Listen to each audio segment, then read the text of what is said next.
Hey everybody, it's Craig back to here, and in this video we're going to talk about whether or not it's a good idea to buy the Red Komodo in 2023. So the Red Komodo was first announced in October 2020. So we're going on about 2.5 years at the time of this video. Now some camera manufacturers often replace the cameras after 3 years or 4 years. So it's definitely a concern.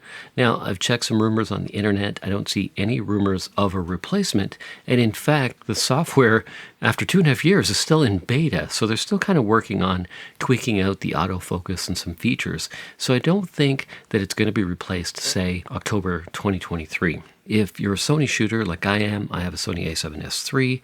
It's a great video camera. It shoots amazing video. But there's a few more professional features on the Red Komodo. So let's talk about some of those. Now, it has a global shutter, which a lot of prosumer cameras don't have. Also, it's intermixed with other Red footage. So you get to use Red Code RAW on the Komodo, and it's used on movie sets. So they've used it in Red Notice, which was a Netflix with The Rock. They've used it in Ambulance. They've used that camera on a drone and in crash sequences. And the color science blends really nicely with the Monstro or the Red Gemini.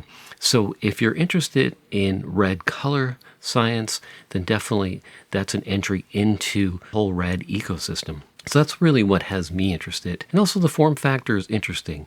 You can fly it on a gimbal, and it would be relatively lightweight. It uses the RF mount, so you can use RF lenses, but it comes with an EF adapter, so you can use EF lenses as well, and you can also get a PL adapter. So it's quite flexible as far as the types of lenses that you can use on the camera. So those are some of the things I'm thinking.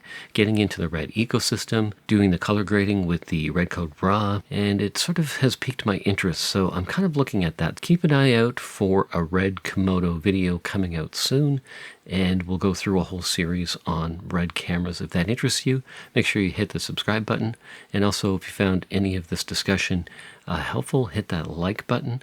And if you have any questions about Red cameras, I've been studying them a lot lately, you can post them in the comment section below and we can start talking about that. But anyway, thanks for watching this video. Hopefully I've hit a few points that either made you decide that you want to go with the Red Komodo or not. Anyway, thanks for watching this video, and I'll see you in the next one.